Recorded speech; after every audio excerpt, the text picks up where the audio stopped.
Vamos lá, meus irmãos, vamos lá? Continuando aqui, nosso 7º dia de aula de Ética Cristã 1 e 2. Esse é o segundo bloco, as aulas estão sendo gravadas. Nós começamos lendo no livro-texto o absolutismo conflitante.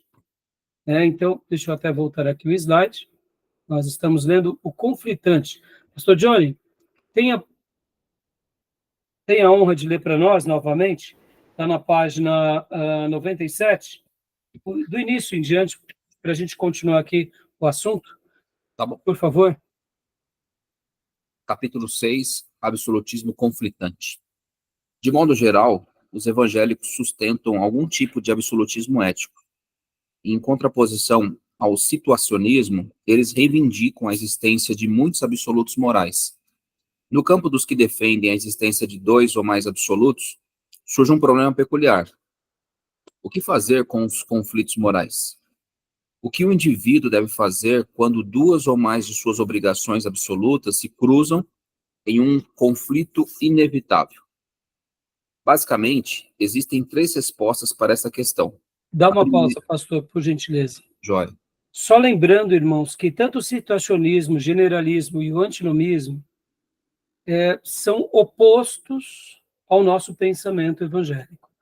Principalmente o situacionismo e o generalismo no que se diz respeito à maneira em que eles fazem uma adaptação direta.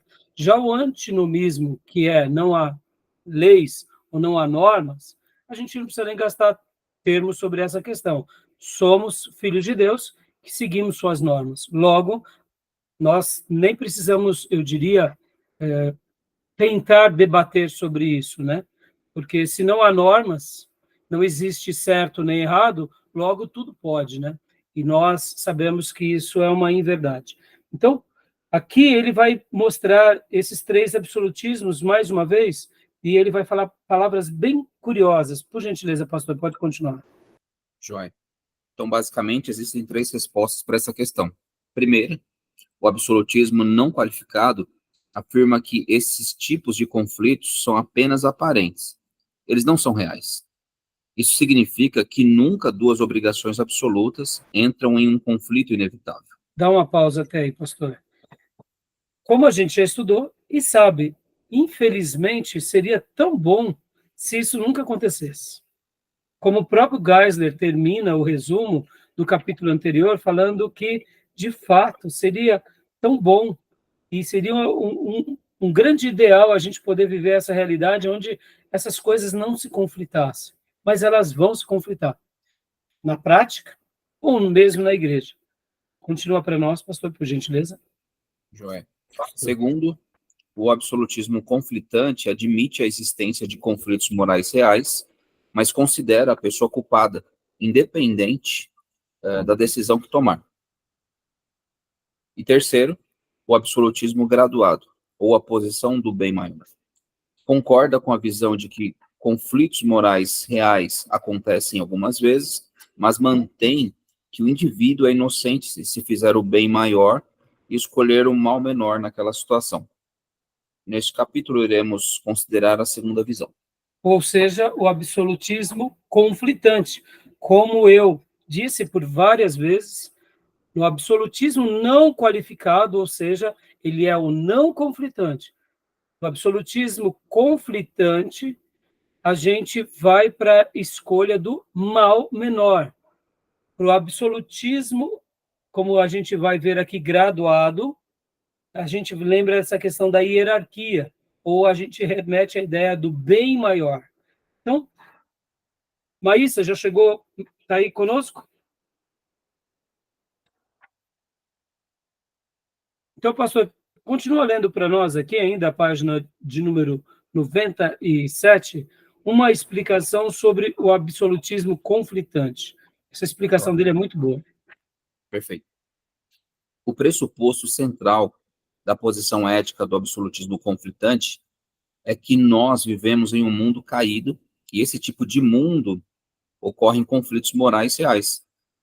Entretanto, a premissa que acompanha esse pressuposto é que quando há conflito entre 2 deveres, o homem torna-se responsável por ambos.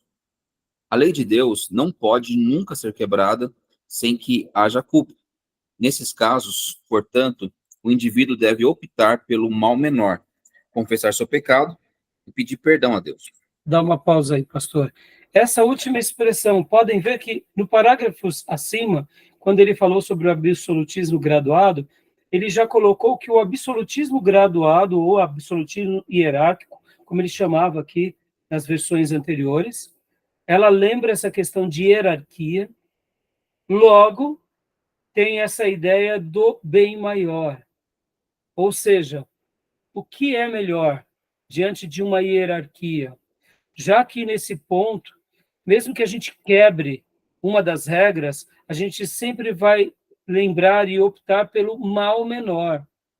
E, diante de Deus, vamos sempre pedir perdão, porque, de fato, como falhos, vivendo num mundo caído, limitado a erros, sem saber do que vai acontecer amanhã, a gente já pede perdão, porque, de fato, somos falhos e pecadores.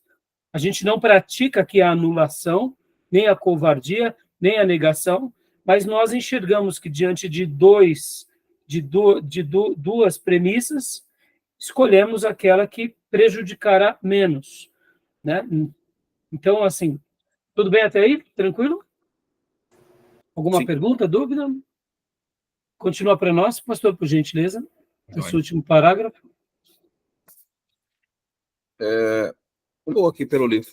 Aí vai entrar agora o pano de fundo histórico do absolutismo conflitante. Isso é o primeiro parágrafo. Pois não. O absolutismo conflitante tem raízes no mundo grego. Foi incorporado no pensamento da Reforma e encontra expressão tanto no existencialismo moderno como na cultura popular. A expressão coloquial, abre aspas, eu fiz o menor de dois males, fecha aspas, é a exata expressão do que estamos falando. De fato, essa posição pode ser chamada de visão do mal menor. Exatamente. Por que eu estou gastando esse tempão aqui, meus irmãos? Muitas vezes nós não saberemos o que de fato iremos fazer. Vou pegar um episódio bíblico bem tempestuoso, quando Absalão pratica a insurreição com Davi. E chega a mensagem que agora Absalão é proclamado rei de todo Israel, e todo Israel tocou trombetas e disse em alto e bom som que agora Absalão era rei. O que Davi iria fazer? Contra-atacaria contra Absalão e ao mesmo tempo iria contra o seu povo?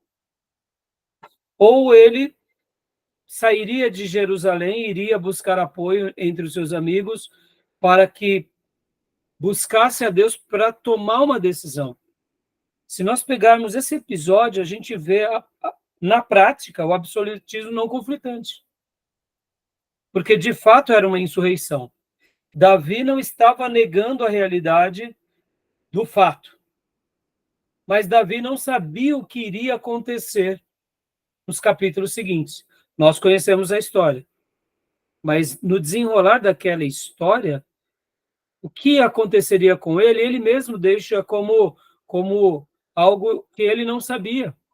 Por exemplo, quando ele está saindo da cidade, ele passa pelo Vale de Cedron, ele sobe ao Monte das Oliveiras, depois ele desce e está indo em direção ao Vale, a região de Peniel, e lá ele se encontra com Barzilai.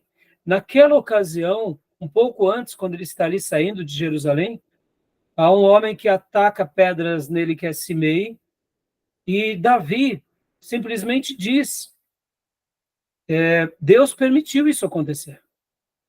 Deus está permitindo com que Simei me humilhe, com que essa situação aconteça.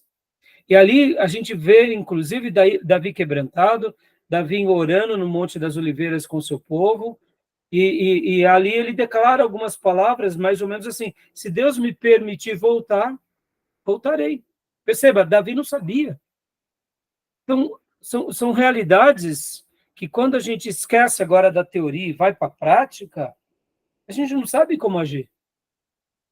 Vamos lá, uma divisão de igreja, quando estamos com um problema no ministério, quando precisamos tomar uma decisão. Percebam, a gente vive com o absolutismo conflitante o tempo todo. no mercado de trabalho, na demissão de alguém, na contratação de uma outra pessoa, mas é um irmão da fé, mas ele não está trabalhando corretamente, ou é uma pessoa que precisa daquele emprego. Percebam como é difícil as tomadas de decisões. Então, por essa razão, quando aqui o autor ele coloca a expressão coloquial, eu fiz o menor de dois males, na realidade ele está dizendo aqui que é a visão do mal menor, ou seja, é o absolutismo conflitante. Vivemos um conflito, não sabemos o que fazer, precisamos agir. Não agir não é uma opção. Precisamos fazer alguma coisa. Mesmo depois de muita reflexão, mesmo depois de muita oração, depois de muito jejum, alguma coisa precisamos fazer. Percebam, isso nos acompanha o tempo todo. Falar que é fácil, agora na hora de uma aula do seminário é fácil, mas no dia a dia da vida, eu não tenho dúvida que vocês estão se lembrando de várias circunstâncias. Saio do emprego, assumo o ministério, trabalho de tempo integral, vou fazer uma obra, assumo uma liderança em outro trabalho, monto uma congregação, monto uma igreja, o que eu faço? Faço, não faço, espero, estou sendo covarde, não estou sendo covarde. Percebam, são conflitos que nos acompanham, e nem sempre a gente vai ter uma resposta. Tá bom, meus irmãos? Tudo bem até aí? Tranquilo?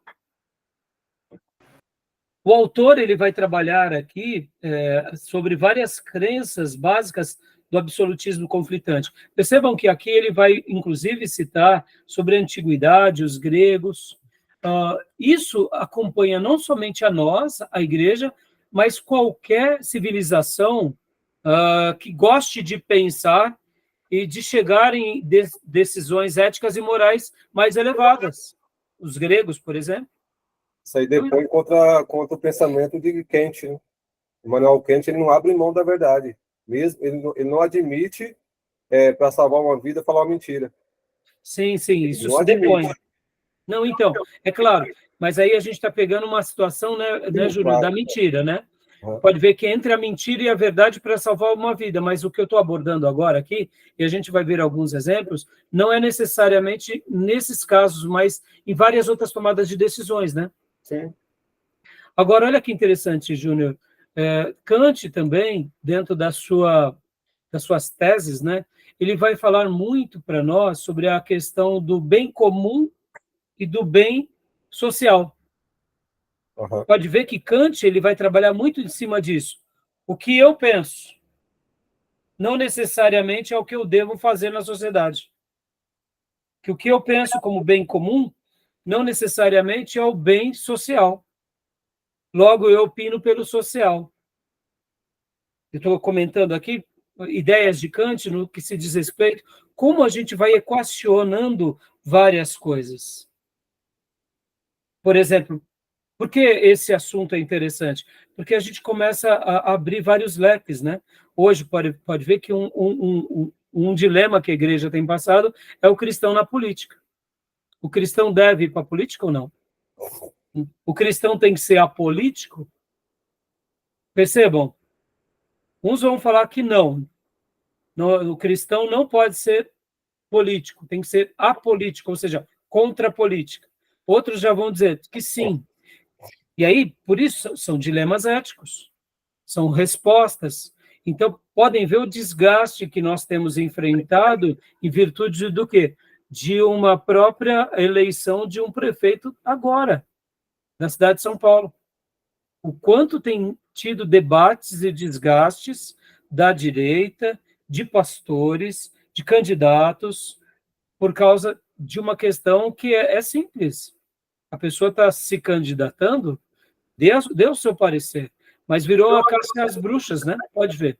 Ele não tem ética, né? Na política, ele não segue ética nos seus embates.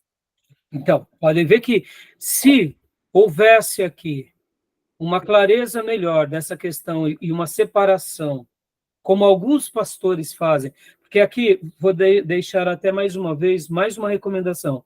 Na minha opinião, os nossos irmãos reformados, eles sempre acabam acertando na maioria das vezes. Não quero dizer que eles não errem, não é isso. Mas eles erram menos. Por quê? Porque eles têm uma história de 500 anos atrás deles, com Lutero e principalmente com Calvino. Calvino, quando ele está lá em Genebra e quando ele escreve as Institutas, e principalmente quando ele vai aplicar toda a teologia sistemática, ele procura já fazer uma leitura, quase 500 anos atrás, sobre como o cristão tem que agir na sua cidadania, em qualquer contexto, seja numa república ou seja numa monarquia. Então, os nossos irmãos históricos, eles já convivem com esses dilemas, e quando eles erraram lá na frente. E eles não erraram duas vezes. Por quê? Porque dentro de um princípio reformado, não é que eles não erram, mas eles debatem e falam, bom, ali a gente errou, então a gente já não pratica mais. E podem ver que não estou dizendo que não tem irmãos reformados ou puritanos que não se enveredam para a política. Quando se enveredam, eles procuram deixar as coisas bem claras.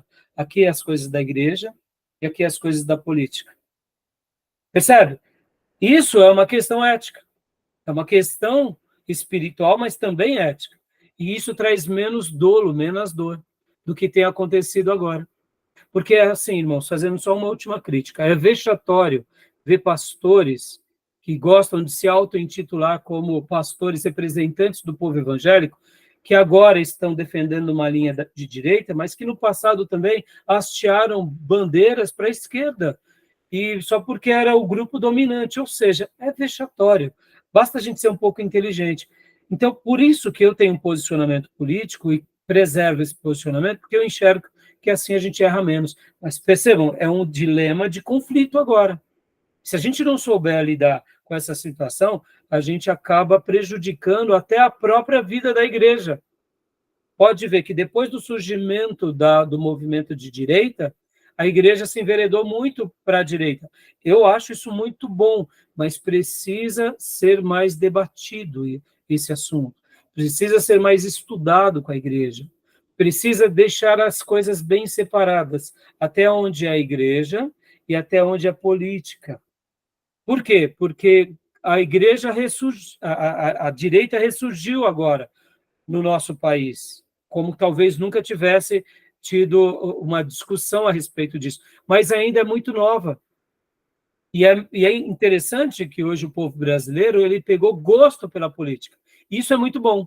Mas se nós, como igreja, não soubermos também dialogar com a nossa comunidade, a gente acaba também indo para um campo radical e fazendo da igreja um trampolim político. Ou seja, a gente acaba se tornando também não um modelo absolutista, mas situacionista.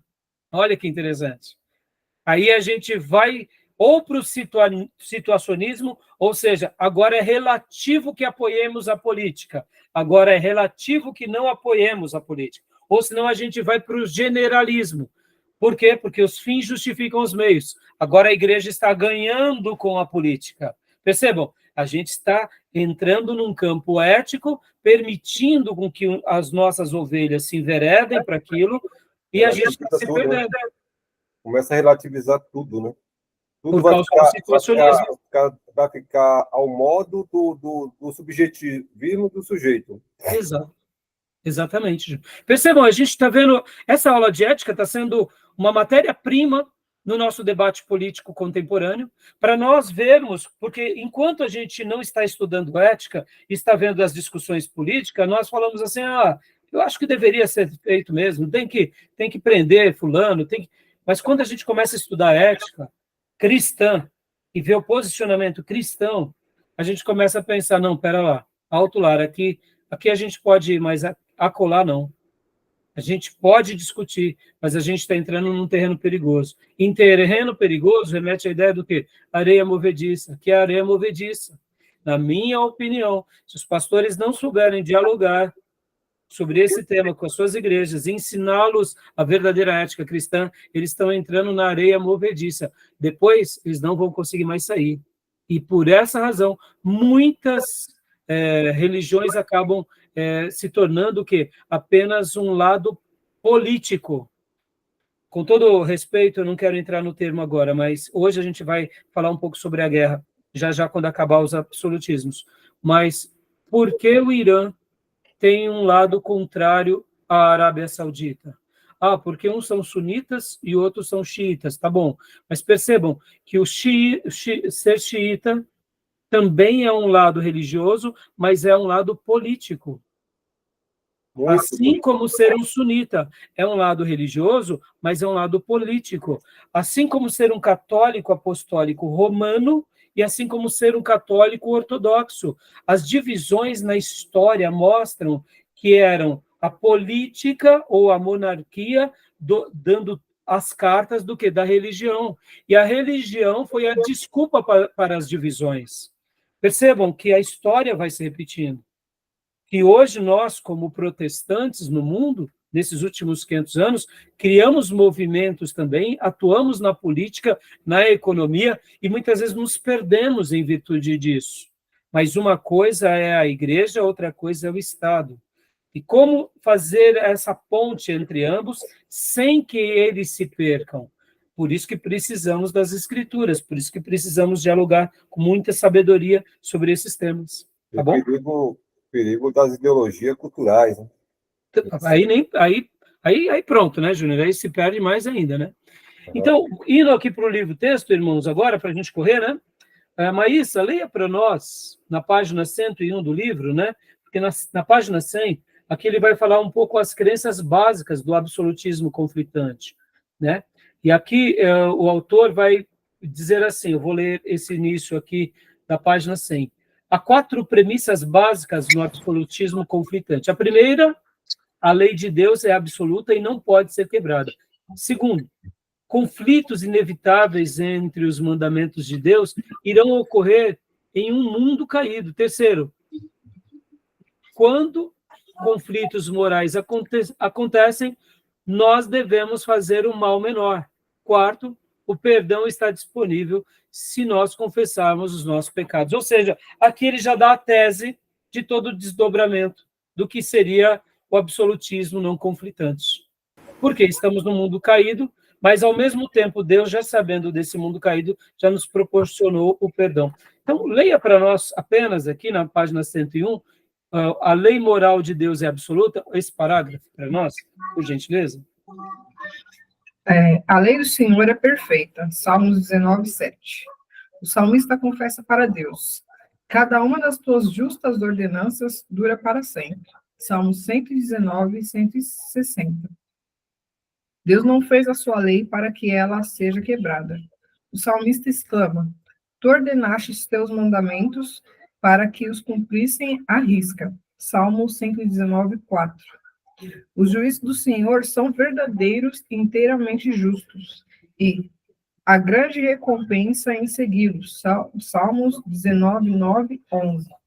Além disso, o Senhor não considerará inocente aquele que quebrar seu mandamento. Êxodo 27.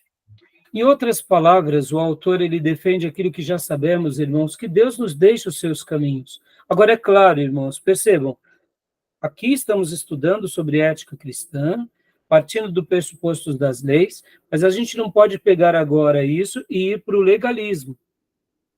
Senão a gente vai aplicar a ética cristã de uma forma legalista na igreja. E a gente tem que saber que debaixo daquilo que Jesus já fez na cruz por nós, é onde entra aquele que cumpriu toda a lei. Ninguém jamais cumpriu toda a lei. Mas a lei foi dada, como diz Paulo em Gálatas, como um tutor, como um aio, ou seja, um caminho.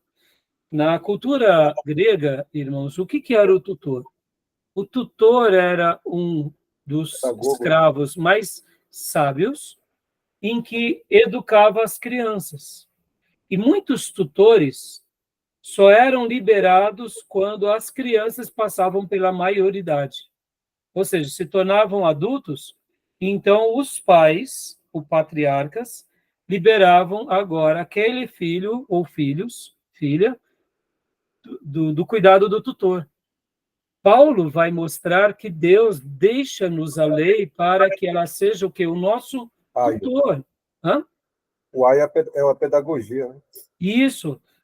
E o tutor fazia esse papel pedagógico, Júnior, nas questões religiosas, nas questões civis, nas questões familiares, nas questões sociais. Então, percebam que A lei, aqui a gente não tem que interpretar, quando a gente está discutindo sobre ética cristã, senão a gente vai ficar muito legalista. Pode ver que os europeus e os americanos, nesse quesito, eles já atribuem mais ou menos o seguinte: se eu sou moralmente ilibado, logo eu sou um filho de Deus. Ou seja, eles colocaram até a moralidade como um padrão de salvação. E não tem nada a ver, né? Porque aí, quando você tem o seu padrão moral, e o que é padrão moral para uma cultura? O que é padrão ético para uma cultura? Só porque você está indo dominicalmente numa igreja, não quer dizer que você é salvo. Porque o padrão de Deus é qual? É o novo nascimento. Pode ver que Paulo faz a sua grande tese em Gálatas, e eu venho pregando sobre isso. Paulo, aos domingos, eu tenho falado sobre as marcas de um discípulo. Domingo que vem, se Deus me permitir, será a minha 11ª mensagem, eu encerrarei a série. Paulo, ele vai mostrar o seguinte: o que importa não é ser circuncidado ou não, o que importa é nascer de novo.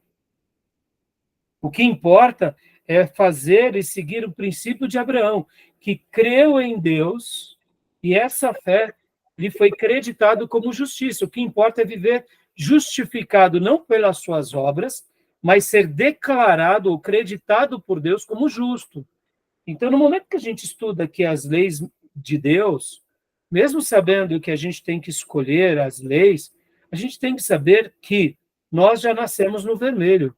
E nós estamos num caminho nos aperfeiçoando dia a dia. Por isso que escolhemos o mal menor, quando há conflitos. Quando não há conflitos, escolhemos seguir de forma única aquela instrução.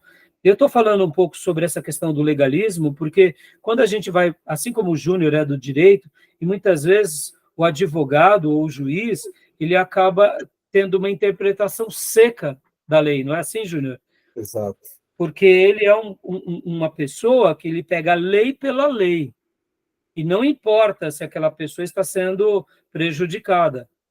Por exemplo, irmãos, eu estou com o meu processo da minha aposentadoria nos trâmites legais.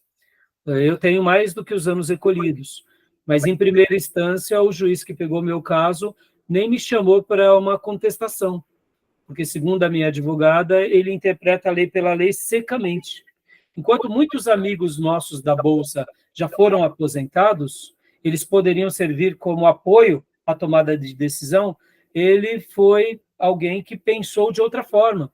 Então, percebam, até mesmo no mundo jurídico tem isso. E a gente tem que tomar um certo cuidado aqui, para que a gente não fique muito seco, né, nessa questão, tá bom?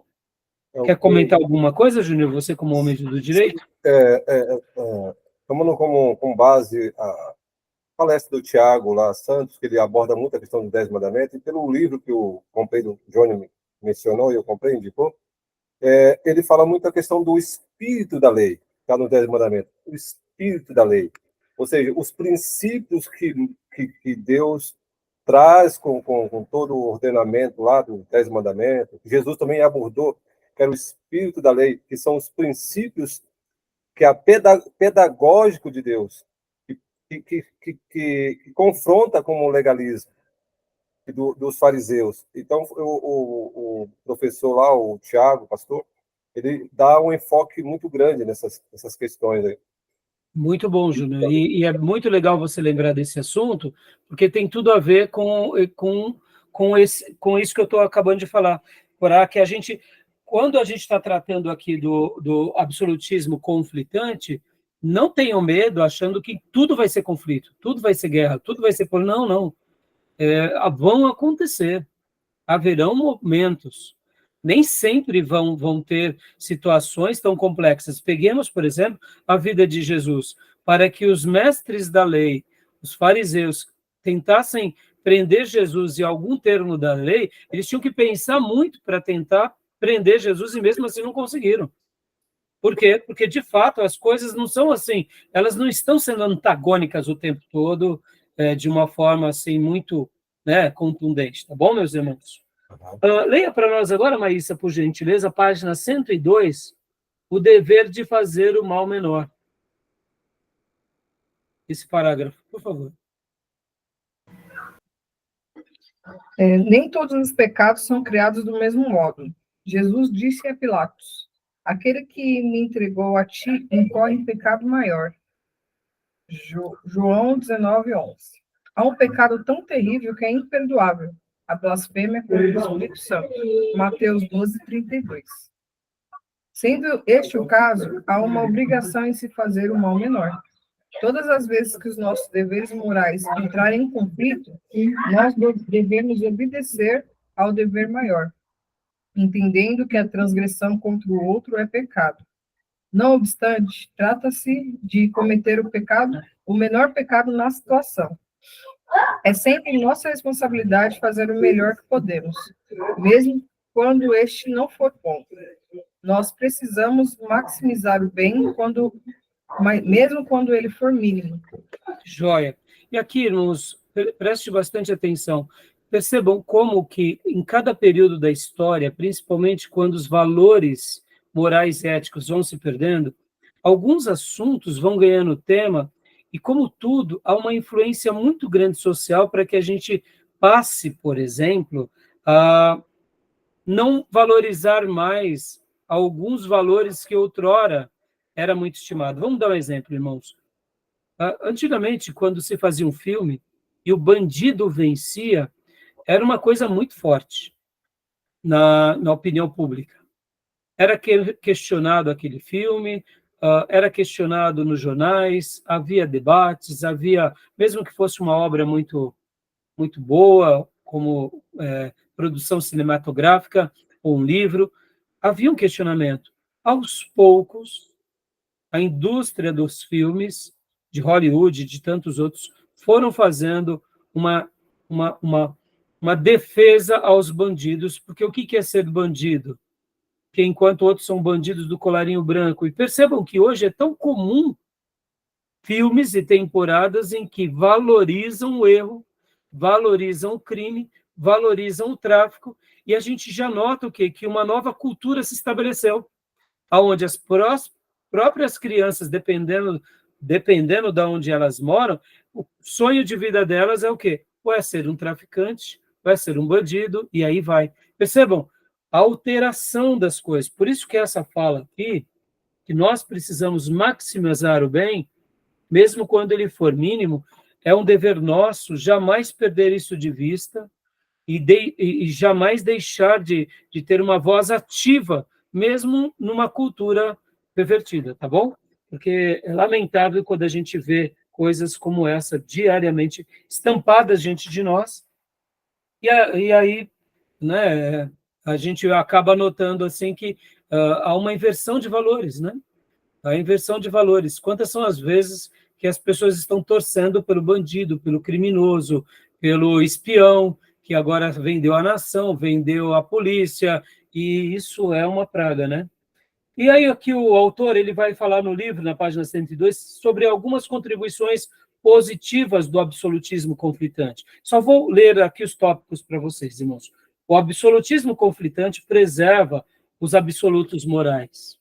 Porque, querendo ou não, nesse momento em que há ainda um conflito e você escolhe o mal menor, você ainda tem referências morais. O absolutismo conflitante possui um realismo moral, ou seja, você enxerga as coisas como de fato são. Aqui nós precisamos exercitar, sim, a compaixão, mas a gente também exercita a reflexão. A gente exercita o realismo.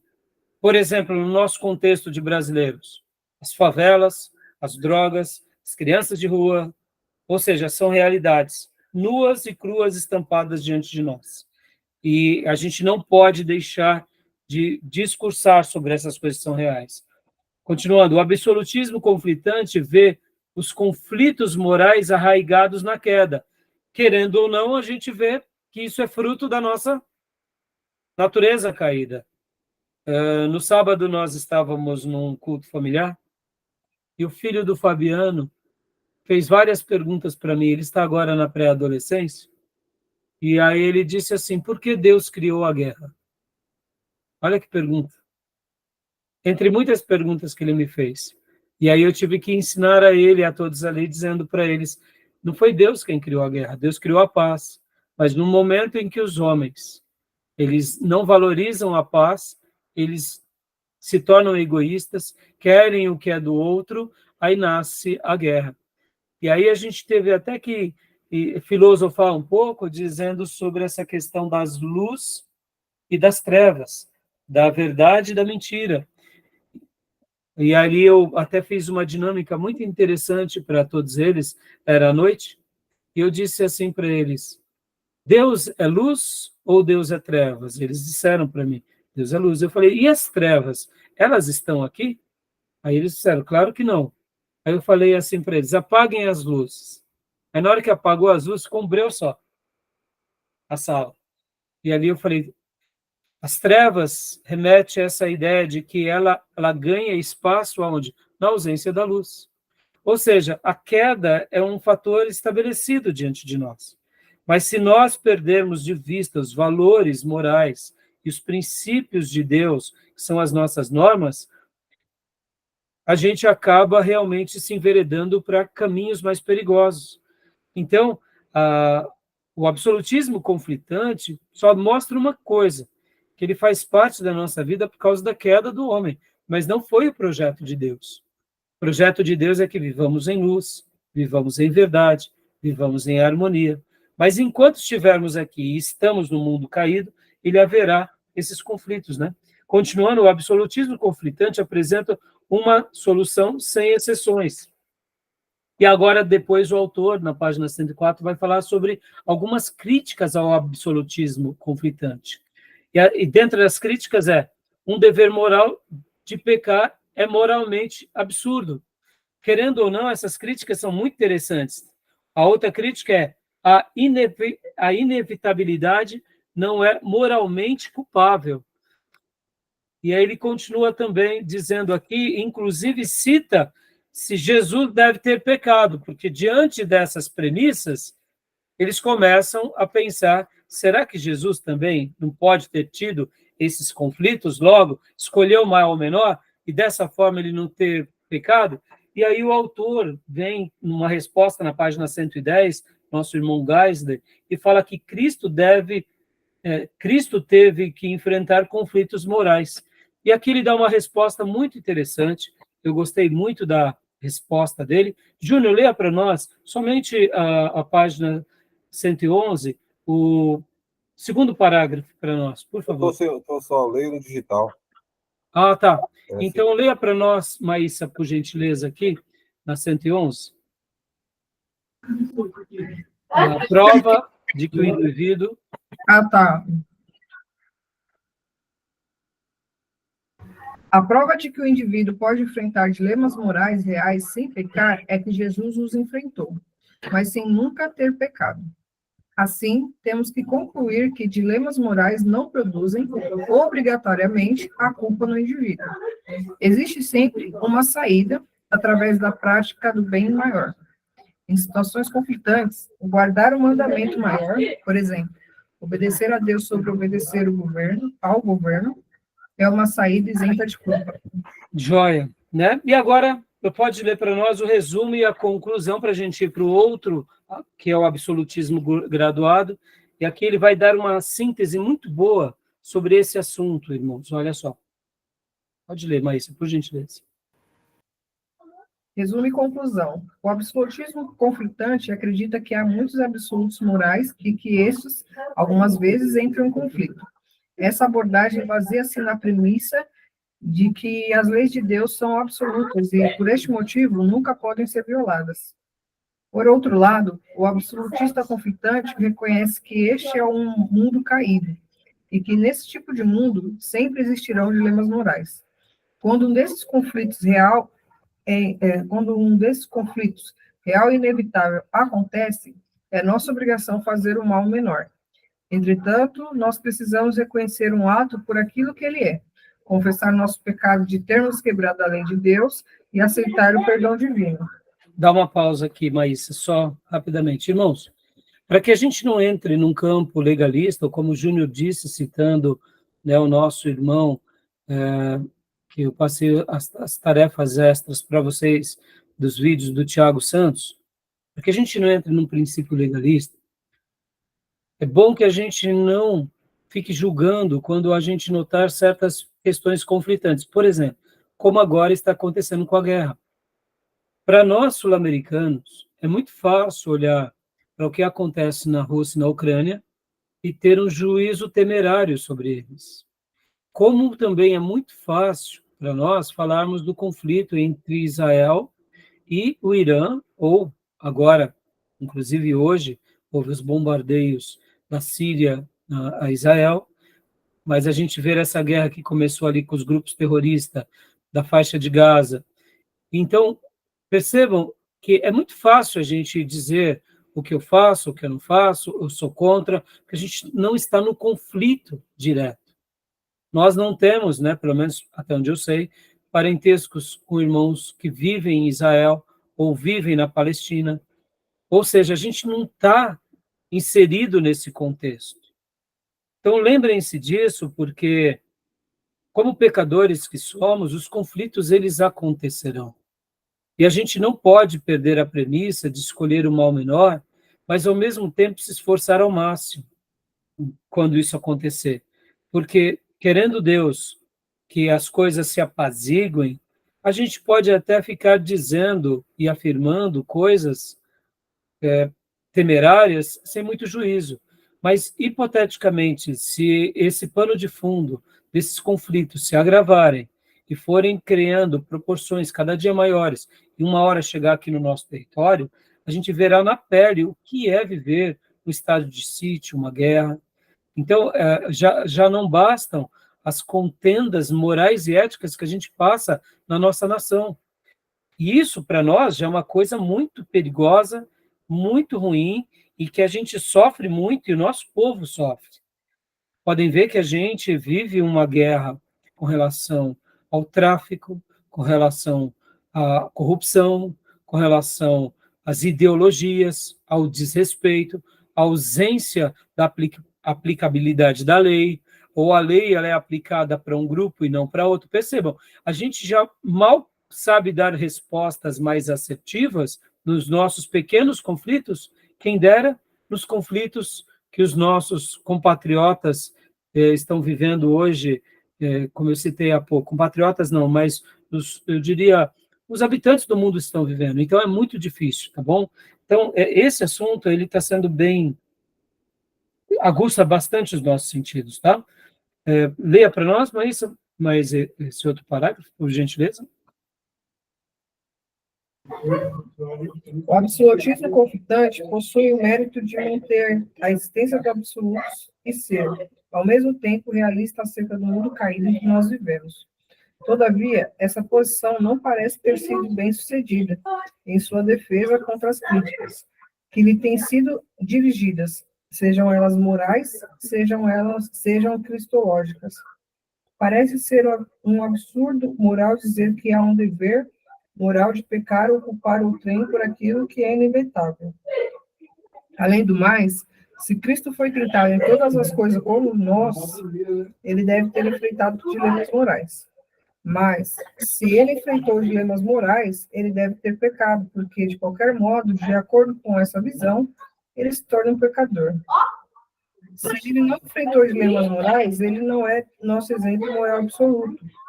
Em resumo, quando pressionado ao extremo, essa posição parece reduzir-se a qualquer tipo de absolutismo não conflitante, mediante a reivindicação de uma intervenção especial da providência de Cristo para salvá-los dos dilemas morais, ou a um absolutismo graduado mediante a reivindicação de que o indivíduo está moralmente obrigado a maximizar o bem. Em suma, apesar de possuir muitas boas ideias, essa visão não parece ter um alicerce sólido, sobre o qual possa se manter em pé. Joia, o nosso querido irmão especialista, Norman Geisler, resume e conclui de uma forma muito bem esse ponto conflitante. E agora, para a gente ir para o último absolutismo, querem fazer alguma pergunta? Querem... Então, eu entendi esse resumo aí, que as questões do absolutismo conflitante, ele existe, e ele existe dentro dos mortais, que é justificável, que é a questão da lei maior, do bem maior, tá? Do princípio moral maior em relação ao outro. Isso por causa do homem caído, né? Que ele fala. E aí a questão das hipóteses sobre Jesus é colocado, né? Mas no final ele remata, diz que seria impossível, porque Jesus falou que ele jamais pecou, porque fala lá, sem pecado. Exato, né? E aí, Júnior, você vê, quando ele comenta aqui, contra-argumenta, e quando há discussão sobre Jesus, fica muito complicado, porque se a gente começar a colocar, por isso que eu falo do legalismo, e eu falei há pouco do legalismo, Júnior, porque, querendo ou não, é uma leitura legalista sobre Jesus. Eu sei que é passível de análise, sim, porque Jesus foi homem, mas, então, diante desse fato, iriam colocar uma culpa nele. Por quê? Porque se ele teve que escolher entre dois, mas por essa razão que eu digo que o conflitante, situando Jesus, colocando a nossa prática, a gente vai se deparar um pouco mais com ela no dia a dia. Colocar Jesus no embate, eu acho que pode ser uma discussão interessante, sim, mas aí a gente perde muito, porque aí a gente vai tentar usar de um método legalista para tentar colocar um erro em Jesus. Fica muito difícil essa questão, né? É tão difícil porque Jesus está acima, mesmo sendo homem, está acima disso. Por quê? Porque Jesus é o verdadeiro Adão, Exatamente. que não pecou. Exato. Aquele Adão pecou, mas o verdadeiro Adão, Cristo, não peca. Exato. E aí, se você tenta, de forma legalista, colocar ele no embate, então perde um pouco o brilho da discussão. Mas por isso que, na minha opinião, a gente deveria... O autor ele não está errado, porque é uma discussão que tem a ver com o cristianismo e que tem a ver com a pauta, então faz parte. Mas aonde eu quero concluir e chegar com vocês? Pensem nele como as opções de escolher o mal menor. E, em alguns momentos, escolher o mal menor vai ser uma opção, não pela questão do pecado pelo pecado, mas é porque nós não sabemos o que faremos. Acho que até um princípio ético maior, né? A questão do... Exatamente. O princípio maior, eles se conflitam, né?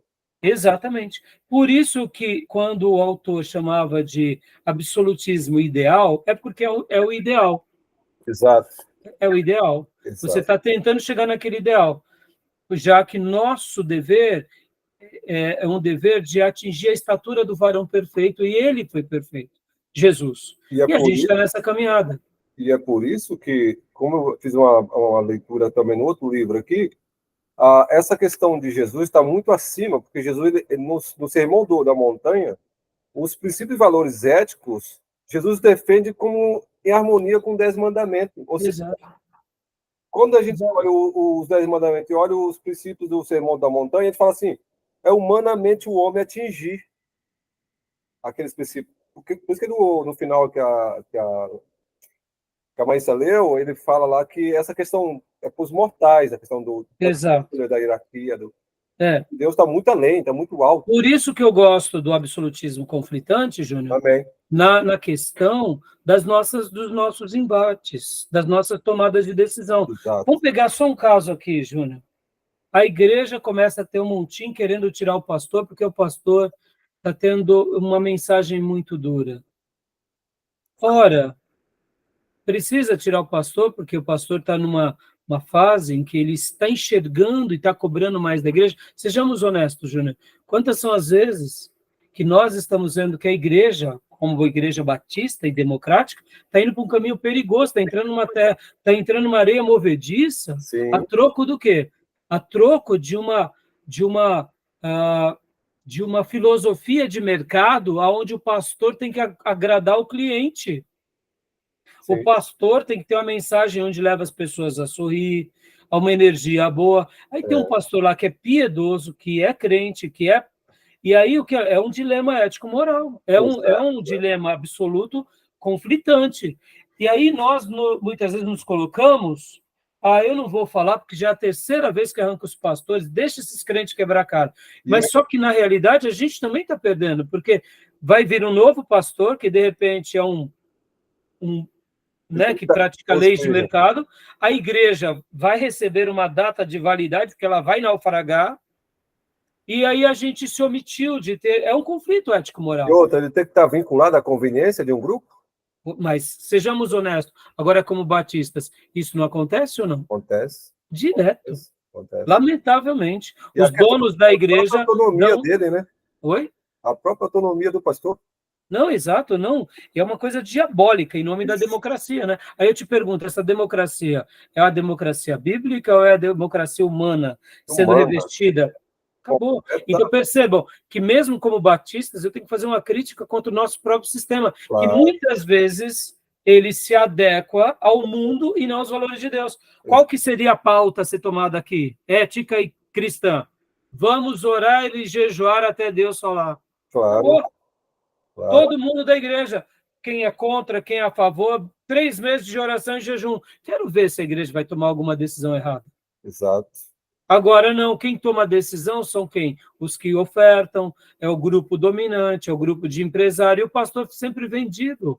Percebam, é por essa razão que eu estou te falando que o absolutismo conflitante, excetuando Cristo, ele está conosco o tempo todo. O tempo todo.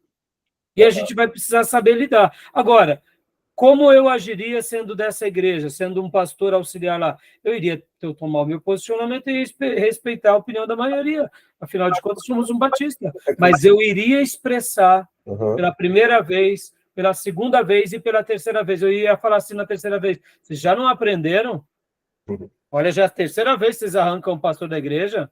Pelo amor de Deus, até quando vocês vão sofrer? Porque aí a gente também, nessas horas, Júnior, é aqueles princípios espirituais. Respeitamos as atitudes de cada um. Nesse domingo, eu trouxe uma mensagem baseada sobre a lei da semeadura. E eu usei um provérbio chinês como uma base para o meu sermão. Porque a lei da semeadura é muito conhecida por todos nós. Aquilo que semeamos, colhemos. Retorno, né? É a lei do retorno.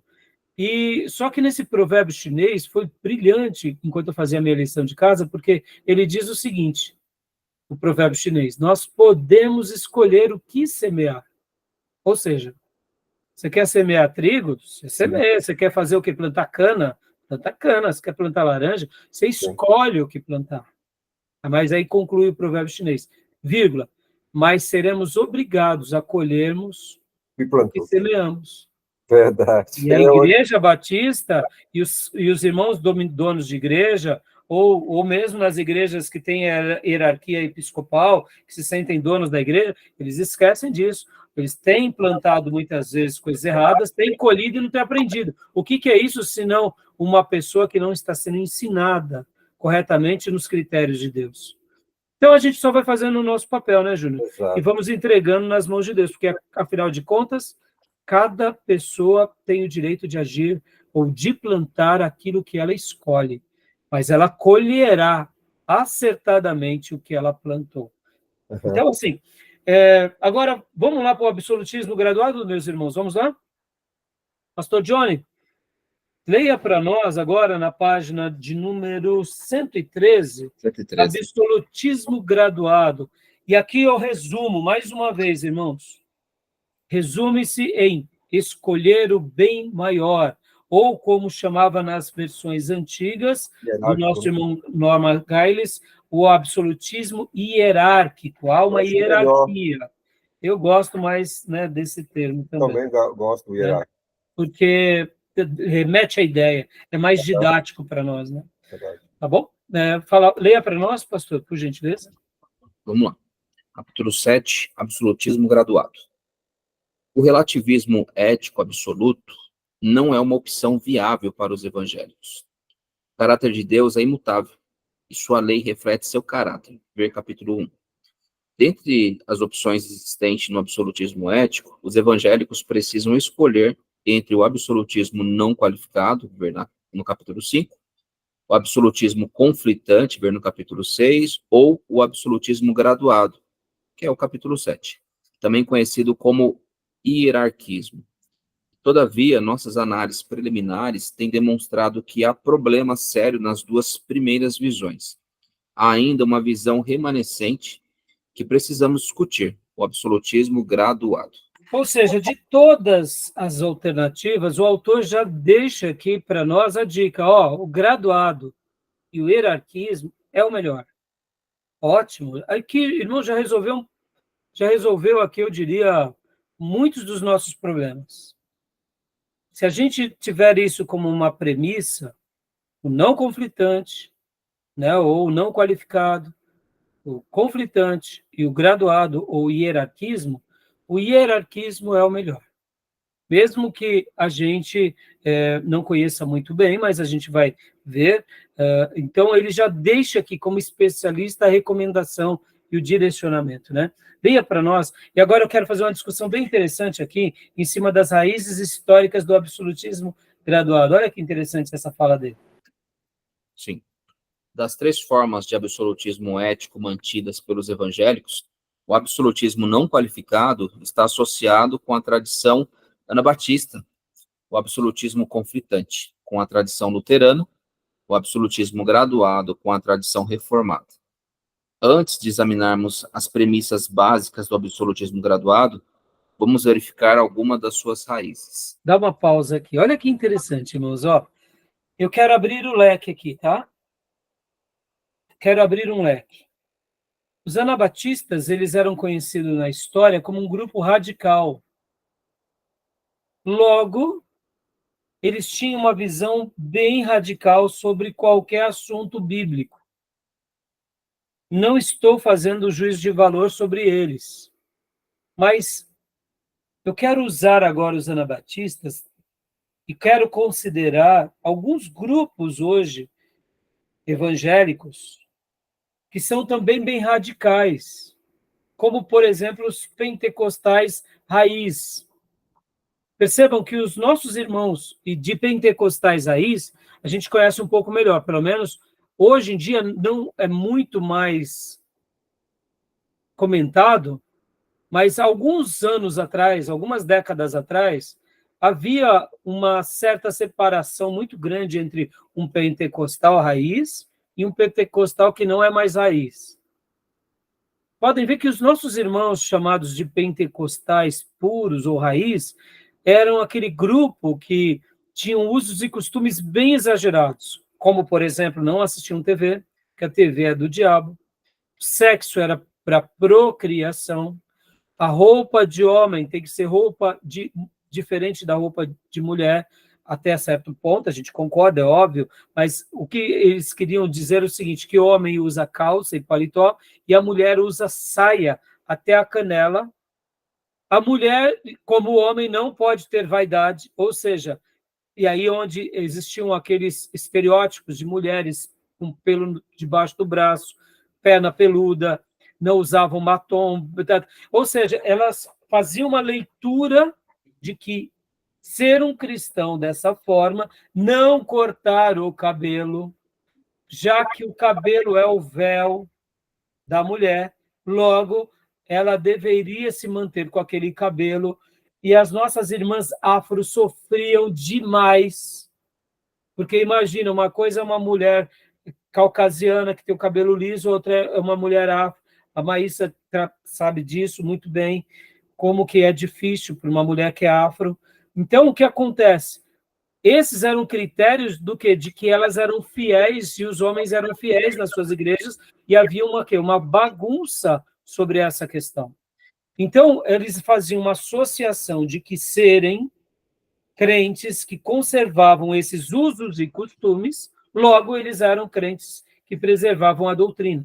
Doutrina não tem nada a ver com isso, doutrina é ensinamento, doutrina são lições bíblicas, são ensinos bíblicos, e essas práticas estão baseadas em usos e costumes. Bom, então os nossos irmãos pentecostais raízes se assemelham a uma boa comparação aos anabatistas. E os Hamish também, né?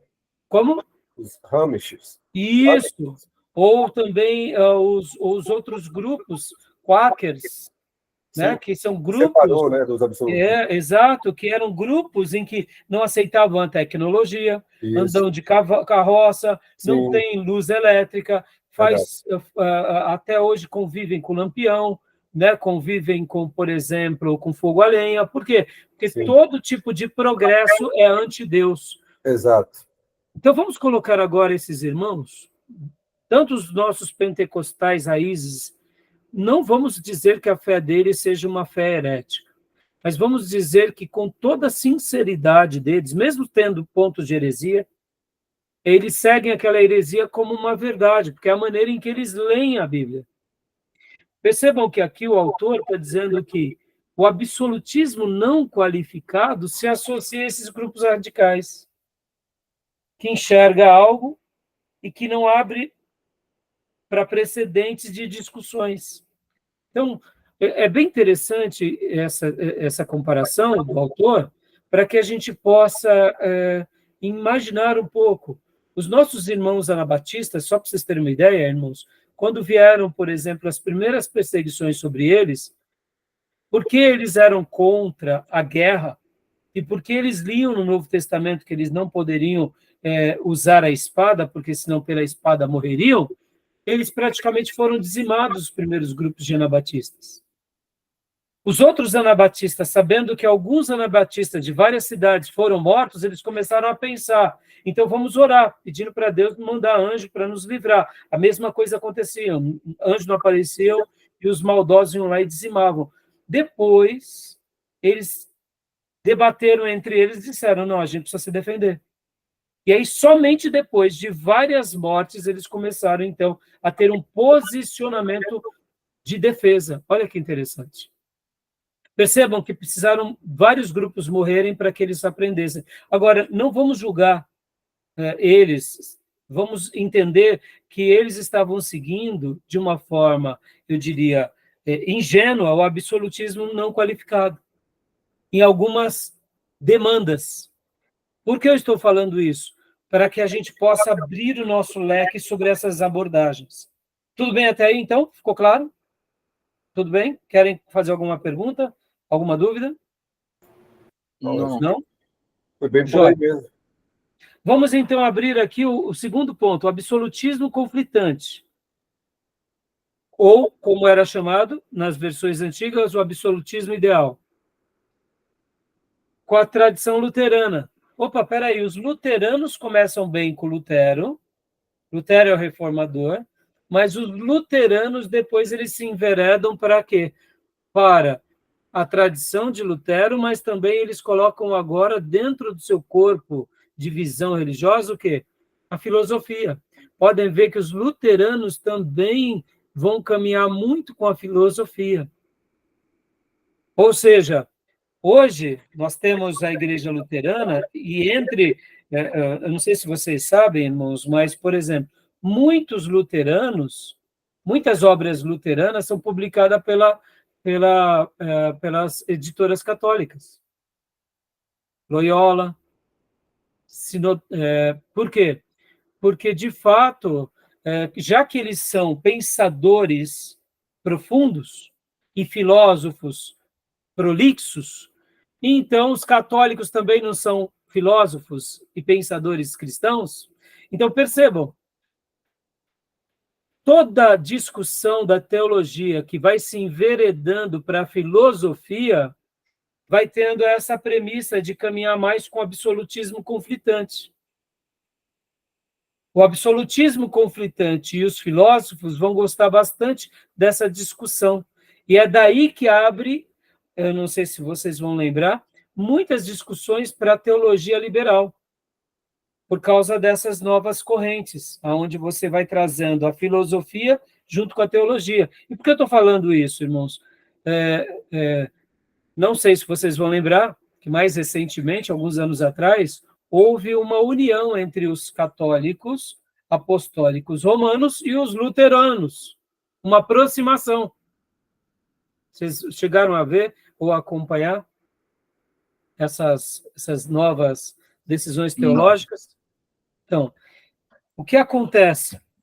Assim como Roma viu que Lutero fez a reforma e eles viram que, ao expulsar Lutero, criaram um outro braço, chamado braço do protestantismo, ao longo dos séculos, os católicos e os pensadores luteranos filósofos começaram a ter assim um intercâmbio muito grande.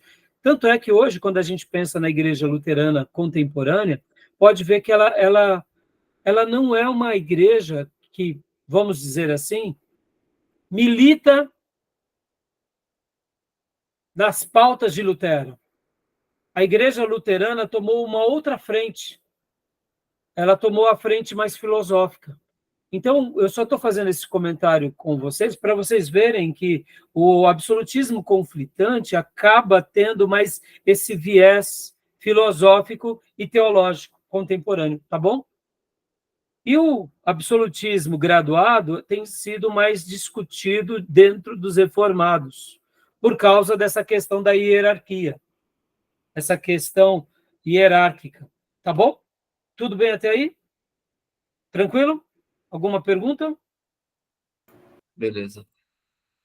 Bom, para a gente concluir, continua lendo para nós, Maísa, Agostinho de Hipona. Eu quero que você leia aqui até a página 114, só para a gente encerrar aqui, e aí a gente vai estar encerrando esse módulo, a gente vai abrir o próximo módulo, eu quero tentar concluir, né, essa parte do graduado para a gente ir para o tema da guerra, meus irmãos, porque o nosso irmão Geisler, ele vai trazer muitos conteúdos interessantes aqui na sua obra, eu quero pincelar com vocês para a gente concluir, né?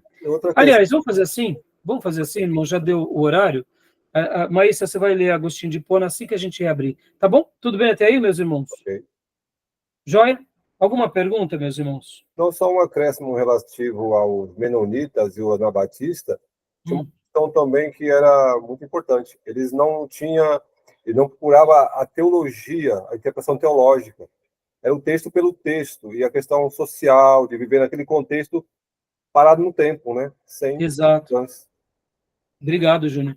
E Júnior, por que Calvino acaba tendo mais proeminência do que Lutero ao longo desses 500 anos? É bem simples, irmãos. Porque assim como Lutero foi gigante na sua maneira de fazer ali, foi estopim para a reforma, logo Calvino, ele dá uma resposta prática para essa nova igreja. E ele estrutura a sua teologia. E ele dialoga com a sociedade. Os luteranos fizeram um pouco disso, mas eles acabaram se enveredando mais para uma religião mais filosófica, para uma ideia mais catedrática e não tão prática. Já os calvinistas, eles acabaram tendo essa não só uma aplicabilidade de toda a doutrina, mas como você faria como um cristão na sociedade naqueles dias. Como um cristão iria fazer uma ponte com a arte, com a política. Como que ele ia ser um empresário, como ele ia aplicar na sua cidadania. Então, essa linguagem de Calvino se perpetuou. E, naturalmente, Calvino não abria mão do que? Da reforma feita por Lutero no que se diz respeito à Escritura. Ou seja, Calvino, ao mesmo tempo, foi para um pragmatismo bíblico, mas ele não abandonou o que é a teologia pura e simples. Já os luteranos, eles se enveredaram para um caminho mais filosófico, e só para eu concluir esse comentário, Júnior, que você abriu, né? Como é importante fazer uma leitura teológica, irmãos. Como é importante ler o mundo que você vive, as mudanças em que você vive. E foi isso a grandeza de Calvino. Porque o que acontece, irmãos, quando você vai apenas para o lado catedrático filosófico, você acaba criando uma religião mais, eu diria, espirituosa e filosófica, mas menos prática. O nazismo nasce aonde, irmãos? Na Alemanha. Quem diria que os alemães eles iriam dar base para o nazismo, por exemplo? Como pode uma igreja que é o berço da reforma protestante, em menos de 4 séculos, apoiar um dos maiores genocidas da história? Por quê? Porque essa pseudo-evolução, eu até separei aqui um gráfico aqui para vocês, irmãos, eu vou abrir ele já já. essa pseudo-revolução que nasce ali na teologia, mas se envereda para a filosofia, de uma outra forma, não deixou de ser uma igreja mais humanista, que foi se perdendo também o lado mais espirituoso. Já os calvinistas não, meus irmãos. Por isso que os presbiterianos e os reformados acabaram, e podem ver que até hoje, quem são os maiores defensores da reforma hoje? Não são os luteranos, são os reformados. Olha que interessante, né? Ou Verdade. seja, outros grupos nascem, batistas, calvinistas, congregacionais, que defendem mais a reforma do que os próprios Sim, grupos que nascem a reforma protestante. Interessante, né? sim, sim. Então, o que eles fazem com isso? Eles fazem uma leitura teológica, eles fazem uma leitura contemporânea, tentando fazer uma aplicação teológica naqueles dias. Né? Fica uma obra aqui, que é a do Abraham Kuyper, chamado Calvinismo. Ele mostra como países que aceitaram o calvinismo foram transformados positivamente por causa da influência de Calvino. Calvino foi, assim, memorável, irmãos. Né? Ok. Tá bom? Beleza, meus irmãos? Obrigado, viu, Júnior, pela contribuição. Podemos encerrar aqui, irmãos? Podemos? Podemos sim. Eu vou parar aqui e vamos ir para o último bloco.